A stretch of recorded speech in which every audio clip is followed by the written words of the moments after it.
Avis vascular centre మన దేశంలోనే the best varicose vein hospital. నమస్కారం, సుమన్ టీవీకి స్వాగతం. నేను మానస. ఈ రోజు మనతో పాటు ఉన్నారు ప్రముఖ జ్యోతిష్యుడు, జ్యోతిష్య రత్న, జ్యోతిష్య చక్ర వైభవ నిపుణ డాక్టర్ రాళ్లపల్లి రవికుమార్ గారు. వారితో మాట్లాడదాం. ఈ సెప్టెంబర్ మాసానికి సంబంధించిన ద్వాదశ రాశుల యొక్క మాస ఫలితాలు ఏ విధంగా ఉన్నాయనే విషయాలు తెలుసుకుందాం. అలాగే దాంతోపాటు సెప్టెంబర్ మాసంలో మనకి గ్రహణం కూడా ఉంది కాబట్టి ఆ విషయాలు కూడా మనం తెలుసుకునే ప్రయత్నం చేద్దాము. గురుగారు నమస్కారం అండి. నమస్కారం గురుగారు, ముందుగా సెప్టెంబర్ మాసంలో గ్రహస్థితి అంటే నవగ్రహాలు ఏ స్థానాల్లో ఉన్నాయి అనే విషయాలు తెలియజేయండి. తపోనమ్మ ప్రదిందు సమాకారే పరబ్రహ్మ స్వరూపిణి వాసరాపీఠ నిలయే సరస్వతి నమస్తుతే. సుమన్ టీవీ ప్రేక్షకులకి నమస్కారం. ద్వాదశ రాశుల్లో నవగ్రహాలు సెప్టెంబర్ నెలలో ఎక్కడున్నాయో ఇప్పుడు తెలుసుకుందాం. ముఖ్యంగా శని వచ్చేసి మనకి మీన రాశిలో ఉన్నారు, రాహు వచ్చేసి మనకి కుంభరాశిలో ఉన్నారు, అలాగే కేతు వచ్చేసి మనకి సింహరాశిలో ఉన్నారు, గురువు మనకి మిథున రాశిలో ఉన్నారు, అలాగే శుక్రుడు కూడా మనకి సింహరాశిలో ఉన్నారు. శుక్రుడు వచ్చేసి మనకి 15/9/2025 నుంచి శుక్రుడు మనకి సింహరాశిలోకి వస్తున్నాడు. అలాగే బుధుడు కూడా మనకి 15/9/2025 నుంచి శుక్రుడు ఉచ్చస్థానమైన కన్యారాశిలోకి వస్తున్నాడు. అలాగే తులారాశిలో మటుకు కుజుడు ఈ నెలల్లో ఉంటాడండి. ఇది కాకుండా గ్రహణం కూడా ఉంది మనకి ఈ మాసంలో. సంపూర్ణ చంద్రగ్రహణం 7/9/2025 ఆదివారం రోజున సంపూర్ణ చంద్రగ్రహణం ఉంది. ఇది కూడా రాత్రి 9:58 నుంచి నెక్స్ట్ రోజు 8/9/2025 తెల్లారగట్ల 1:26 వరకు సంపూర్ణ చంద్రగ్రహణం ఉంది. ముఖ్యంగా ఈ సంపూర్ణ చంద్రగ్రహణం ఏ రాశుల మీద ఎఫెక్ట్ ఉండదండి, ఓన్లీ కుంభరాశి కొంచెం మీన రాశి మీద ఎఫెక్ట్ ఉంటుంది. ఎందుకంటే కుంభరాశిలో శతభిషం 4వ పాదం మీకు వస్తుందండి, కాబట్టి శతభిష నక్షత్రం మొత్తానికి దాని ఎఫెక్ట్ ఉంటుంది. అలాగే పూర్వభద్ర నక్షత్రం మీద కూడా వస్తుంది. పూర్వభద్ర ఏంటంటే మనకి కుంభరాశిలో 1వ పాదంలో ఉంటుంది, 2, 3, 4 పాదాలు మీన రాశి మీద కూడా ఉంటుంది. కాబట్టి ఇది కాకుండా కూడా వీళ్ళకి ఏలినాటి శని కూడా నడుస్తుంది. ఏలినాటి శని ప్లస్ చంద్రగ్రహణం నడుస్తుంది కాబట్టి కొంచెం ఇంపాక్ట్ ఎక్కువగా ఉంటుంది.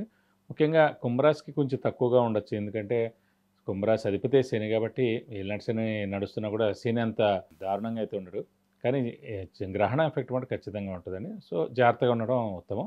సో శతభిష నక్షత్రానికి పూర్వభద్ర నక్షత్రం మీదే చంద్రగ్రహణం వస్తుంది కాబట్టి ఈ 2 నక్షత్రాల వాళ్ళు కొంచెం జాగ్రత్తగా ఉండాలి. అలాగే కుంభరాశి మీన రాశి వాళ్ళు కూడా కొంచెం జాగ్రత్త వహించి చిన్న చిన్న శాంతులు చేయించుకుంటే సరిపోతుంది. ఇది నవగ్రహాలు ద్వాదశ రాశిలో ఈ స్థానాల్లో సెప్టెంబర్ మాసంలో ఉన్నాయి. కర్కాటక రాశి యొక్క సెప్టెంబర్ మాస ఫలితాలు ఎలా ఉన్నాయో తెలుసుకుందాం. గురుగారు, కర్కాటక రాశి వాళ్ళకి ఈ మాసం ఎలా ఉంటుంది, ఎలాంటి విషయాల్లో జాగ్రత్త వహించాలో తెలియజేయండి. తప్పకుండా అమ్మ. కర్కాటక రాశి అనగానే మనకి పునర్వసు 4వ పాదం, పుష్యమి 1, 2, 3, 4 పాదాలు, ఆశ్లేష 1, 2, 3, 4 పాదాలు, ఈ నక్షత్రాల సమూహంతో మనకి కర్కాటక రాశిలోకి వస్తుంది. మనం ఇదివరకు కూడా చెప్పుకున్నాం చాలాసార్లు. కర్కాటక రాశి అధిపతి చంద్రుడు. చంద్రుడు మనస్కారకుడు, బుద్ధికారకుడు, అలాగే చంద్రుడు తల్లికారకుడు కూడా. సో చంద్రుడు స్వస్థానంలో ఉన్నందుకు తల్లి యొక్క అనుగ్రహం, తల్లి యొక్క బ్లెస్సింగ్స్ పరిపూర్ణంగా ఉంటుంది. అలాగే ఈ పునర్వసు 4వ పాదం శ్రీరాముల వారిది కూడా. సో ఆయన జన్మించింది కూడా పునర్వసు నక్షత్రం 4వ పాదంలో, అలాగే కర్కాటక రాశిలో. కాబట్టి ఆయన యొక్క బ్లెస్సింగ్స్ కూడా ఉంటాయి అనుకోవాలి కర్కాటక రాశి వారికి. ఎందుకంటే పునర్వసు అనేది గురువు నక్షత్రం అన్నమాట. సో గురువు నక్షత్రం అంటే దైవబలం, దైవానుగ్రహం పరిపూర్ణంగా ఉంటుంది అన్నమాట. అలాంటి నక్షత్రంలో ఆయన పుట్టారు కాబట్టి వీళ్ళు అందుకే సాఫ్ట్, కూల్, కామ్, రిజర్వ్డ్గా ఉంటారు. సో ఇంకోటి ఏంటంటే ప్రతి గ్రహానికి శత్రువు ఉంటారు, కానీ చంద్రుడికి ఎవరు శత్రువు లేరండి. సో అందుకే కర్కాటక రాశి కొంచెం బెస్ట్ రాశి అని కావచ్చు. ఎందుకంటే జనాలు సహాయ సహకారం చేయడం, హెల్పింగ్ నేచర్ ఉండడం, మౌనంగా ఉండడం, ఎక్కువగా దుందుడుకు స్వభావం లేకపోవడం, దెబ్బలాట్లు పెట్టుకోకపోవడం, ఎవరైనా ఉన్నా కూడా పోన్లేని వదిలేయడం, ఇలాంటి టైప్లో ఉంటారు అన్నమాట. సో ప్రస్తుతానికి అంటే ఈ కర్కాటక రాశి వారికి గురువు ఏ స్థానంలో ఉండడం, గురుబలం తగ్గినట్టు అనుకోవచ్చు. అలాగే శని వచ్చేసి భాగ్యంలో ఉన్నాడు, కాస్త పర్వాలేదు. ద్వితీయ స్థానంలో కేతు ఉన్నాడు, అది కొంచెం మీడియం. ఎందుకంటే ద్వితీయ అంటే కుటుంబ స్థానం, నేత్రస్థానం, ధనస్థానం, వాక్స్థానం అనమాట. సో కుటుంబంలో చిన్న చిన్న ఇబ్బందులు ఉండడం. సో అలాగే నేత్రస్థానం అంటే కనుక ఆరోగ్యం కూడా వస్తుంది.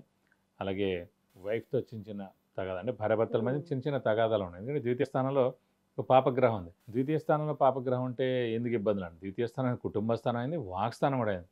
సో మనం మాట్లాడే వాక్కుతోటి ఇబ్బందులు ఎదుర్కొంటామన్నమాట. ఆఫీస్లో అయితే ఒక రకమైన ఇబ్బందులు, ఇంట్లో అయితే ఇంకో రకమైన ఇబ్బందులు. కాబట్టి మౌనంగా ఉండడం ఉత్తమం ప్రస్తుతానికి అయితే. ఎందుకంటే మనకి ప్రస్తుతం అదృష్టమైనా ఉండాలి. అదృష్టం అనేది ప్రస్తుతం అంటే తులారాశిలోనే కుజుడు ఉన్నాడు. నెక్స్ట్ మంత్ కానీ కుజుడు స్వస్థానంలోకి వెళ్ళాడు. సో అప్పుడు అదృష్టం బాగుంటుంది కాబట్టి 45 days మనం ఏమైనా కష్టపడినా కూడా అదృష్టం తోడవుతుంది. దైవబలం తక్కువగా ఉంది కానీ అదృష్టానికి తోడవుతుంది కాబట్టి అక్టోబర్ నుంచి కాస్త బాగుంటుంది మనకి. కాబట్టి కొంచెం మౌనంగా మిశ్రమంగా ఉండడం బెస్ట్. ఇంకోటి అంటే రాహు అష్టమ స్థానంలో ఉన్నందుకంటే చిన్న చిన్న యాక్సిడెంట్లు కూడా జరిగేందుకు అవకాశం ఉందన్నమాట. కాబట్టి జాగ్రత్తగా ఉండడం ఉత్తమం. మంచిది. గురుగారు, కర్కాటక రాశి వాళ్ళకి ఆరోగ్యం ఏ విధంగా ఉంటుందంటారు? ప్రస్తుతం ఆరోగ్యం అనేది కొంచెం మిశ్రమంగానే ఉందని చెప్పవచ్చు. ఇందాక కూడా చెప్పాను కదా, చిన్న చిన్న యాక్సిడెంట్లు జరిగేందుకు Accidents. అవకాశం, దెబ్బలు తగలడం కానీ యాక్సిడెంట్ జరిగేందుకు కానీ అవకాశం. ఎందుకంటే అష్టమ స్థానం అనేది అంటే ఆయుష్ స్థానం, అష్టమ స్థానం యాక్సిడెంట్ స్థానం. దానికి కారకుడు మెయిన్గా అంటే రాహు కానీ కుజుడు కానీ. సో అలాంటి రాహు అనేవాడు అష్టమ స్థానంలో ఉన్నాడు. సో ఈ సంవత్సర కాలం అంతా కూడా అష్టమంలోనే ఉంటాడు. కాబట్టి మనం ఈ సంవత్సర కాలం అంతా కూడా మనం వెహికల్ డ్రైవింగ్ జాగ్రత్తగా చేయడం, మన వెహికల్ ఎవరికైనా ఇచ్చినా కూడా అది బాగా వాళ్ళు ఏదైనా గుద్దడం కానీ డ్యామేజ్ అవ్వడం. డ్యామేజ్ అవ్వడం కానీ జరగడం, లేదంటే మన వెహికల్ మొత్తం మెయింటెనెన్స్ ఎక్కువగా అవడం, ఇలాంటివన్నీ జరుగుతాయి. బాగా దూర ప్రయాణాలు వెళ్తున్నాం అనుకోండి, బాగా డ్రైవర్ని పెట్టుకుని వెళ్ళడం బెస్ట్, సేఫ్ సెక్యూర్గా ఉండదు మేడం. సో అటు ఆరోగ్య విషయాల మటుకు ఈ చిన్న చిన్నవే ఉన్నాయి, మరీ పెద్దవైతే ఏం లేవని చెప్పుకోవచ్చు. కర్కాటక రాశి వాళ్ళకి గురుబలం చాలా తక్కువగా ఉందంటున్నారు. అది నిజమేనా? మనకి గురుబలం తక్కువగా ఉంటే ఎలాంటి ఎఫెక్ట్ ఉంటుందంటారు? ఇందాక కూడా చెప్పుకున్నాం కదండి, గురువు సాధారణంగా ధనకారకుడు, వివాహకారకుడు, సంతానకారకుడు, నేమ్ అండ్ ఫేమ్, దైవబలం, దైవానుగ్రహం, ఇవన్నీ కూడా కారకుడే గురువు అనమాట. సో అలాంటి గురువు అనేవాడు అంటే గురువు అనే గ్రహం అనేది ఎప్పుడు బెస్ట్ అల్టిమేట్ అక్కడే ఉంటాడు. కానీ స్థానాలు చూసినప్పుడు ఏంటంటే మనకి 2, 5, 7, 9, 11 స్థానాలు ఉన్నప్పుడు 100% హెల్ప్ చేస్తాడు. మిగతా స్థానాల్లో ఉన్నప్పుడు 30-40% చేస్తాడు. కాబట్టి అంటే కొంచెం బలం తక్కువగా ఉందన్నమాట. వ్యయ స్థానంలో అంటే ఖర్చు స్థానంలో ఉన్నాడు. ఇందాక మనం చెప్పుకున్నాం, శుభగ్రహాలు కనుక వ్యయ స్థానంలో ఉంటే శుభమైన ఖర్చులు చేస్తారని. సో ఇప్పుడు మంచి ఖర్చులు చేస్తారు వీళ్ళు, మంచి ఖర్చులు చేస్తారు, హెల్పింగ్ అనేది చేస్తారు, ఉపయోగపడేవి చేస్తారు, కానీ వేస్ట్ ఖర్చులు ఏం చేయరు. కాబట్టి దైవబలం అంటే కొంచెం ఈ ఏడాదంతా కూడా తక్కువగా ఉందని చెప్పుకోవాలి. మరి కర్కాటక రాశి వాళ్ళు ఈ మాసంలో ఎలాంటి పరిహారాలు పాటించాలి? ముఖ్యంగా గురుబలం తక్కువగా ఉందంటున్నారు, ఆరోగ్య పరిస్థితుల్లో కూడా జాగ్రత్త వహించాలి అంటున్నారు. కాబట్టి పరిహారాలు తెలియజేయండి. మెయిన్ మిథున రాశికి ఏమైతే పరిహారాలు ఉన్నాయో సేమ్ ఇది కూడా. ఇక్కడ గురువు వ్యయంలో ఉన్నాడు కాబట్టి, గురువు వీక్గా ఉన్నాడు కాబట్టి ప్రతిరోజు దత్తాత్రేయ స్వామి అష్టోత్తరం, అలాగే మేధా దక్షిణామూర్తి అష్టోత్తరం చదువుకోవడం, మేధా దక్షిణామూర్తిని అలాగే దత్తాత్రేయ స్వామిని ఎక్కువగా ఆరాధించడం, ప్రతి గురువారం దత్తాత్రేయ స్వామి అష్టోత్తరం చదువుకోవడం, ప్రతిరోజు చదువుకోవాలి. ఆ రోజు మటుకు గుడికి వెళ్ళి 40 ప్రదక్షిణాలు చేస్తే చాలా మంచిది. అలాగే ఆయనకి అభిషేకంగా నచ్చిన కానీ స్పెషల్ పూజ ఉంటే కూడా చాలా మంచిది, అది చేస్తే. అలాగే ప్రతి గురువారం ఉపవాసం ఉంటే మరీ మంచిది ఈ సంవత్సర కాలం అంతా.